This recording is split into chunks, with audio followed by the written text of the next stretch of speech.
ఇక్కడ చూడండి, ఒక మహిళను చంపేసి శరీర భాగాలతో బిర్యానీ చేసిరట. ఎట్లా తయారయ్యారు, ఎక్కడి కథ? హత్య తర్వాత చెన్నై నుంచి ఆగ్రాకు రైల్లో పార్సిల్ అట. ఎరుపు సూట్ కేసును ఛేదించిన పోలీసులు. నిందిత జంట కోసం గాలింపు చర్యలు. ఇగో ఈ సూట్ కేసులో మొత్తం ఆ మహిళ శరీర భాగాలు ఉన్నాయట. మహిళ శవం భాగాలు ఉన్న సూట్ కేసును రైల్లో తీసుకెళ్తున్న యువకుడట. దాన్ని ఎట్లా ప్యాక్ చేసిండు, ఎట్లా వాసన రాలేదు, ఏం కథ? అంటే చంపేసి మొత్తం ముక్కలు చేసి ఆ బ్యాగులో అవన్నీ తరలించి బిర్యానీ చేసిరట. ఇదేం సంపుడ్రా నాయన.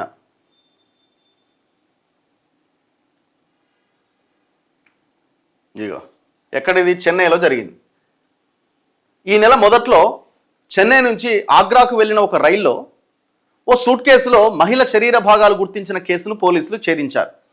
దర్యాప్తులో ఈ కేసుకు సంబంధించి కొన్ని భయానకమైన విషయాలు బయటకు వచ్చినాయి. ఇద్దరు అనుమానితులు చెన్నైలో వారు అద్దెకు తీసుకున్న ఇంట్లో ఒక మహిళను హత్య చేసి మృతదేహాన్ని ముక్కలుగా చేసి ఉంటారని ప్రాథమికంగా తేలింది. అయితే శుక్రవారం ఆ ఇంటి తలుపులు బద్దలు కొట్టి లోపలికి పోయి చూసిరట. కొన్ని శరీర భాగాలు బిర్యానీ వండేందుకు ఉపయోగించే పెద్ద పాత్రలో ఉండడాన్ని చూసిన పోలీసులు అవాక్కయ్యారట. ఆ ఇల్లంతా రక్తపు మరకలు ఉండడాన్ని గుర్తించారు. ఆ వంట పాత్రను పోలీసులు స్వాధీనం చేసుకున్నారు. మరికొన్ని ఆధారాల కోసం ఆ ప్రాంతాన్ని పరిశీలిస్తున్నారు. శరీర భాగాలు పోస్టుమార్టం నిమిత్తం పంపించారు. ఇది మరణానికి గల కారణాలు జరిగిన తీరుకు సంబంధించి మరిన్ని ఆధారాలు అందిస్తున్నది. ఇద్దరు అనుమానితులు, ఒక పురుషుడు, మరో మహిళ ఆ ఎరుపు రంగు సూట్ కేసును చెన్నై సెంట్రల్ రైల్వే స్టేషన్లోకి తీసుకెళ్తూ ఆ తర్వాత ఆగ్రాకు వెళ్లే తమిళనాడు ఎక్స్ప్రెస్లో దాన్ని వదిలేయడాన్ని సీసీటీవీ ద్వారా గుర్తించారు. తదుపరి దర్యాప్తులో వారిద్దరూ అద్దెకుంటున్న చెన్నై శివారులోని గుడువాంజేరి ప్రాంతంలోని ఇంటిని గుర్తించారు.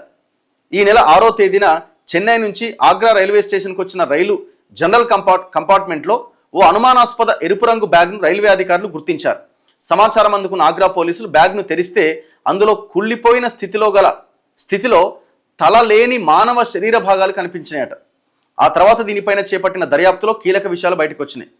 చెన్నై రైల్వే స్టేషన్లో సూట్ కేసును వదిలి వెళ్లిన తర్వాత ఇద్దరు అనుమానితులు ఎక్కడికి వెళ్లారు అనే దానిపై పోలీసులు దర్యాప్తు చేస్తున్నారు. ఇందులో భాగంగా రైల్వే స్టేషన్ సమీప ప్రాంతాల్లోని సీసీటీవీ ఫుటేజీలు పరిశీలిస్తున్నారు.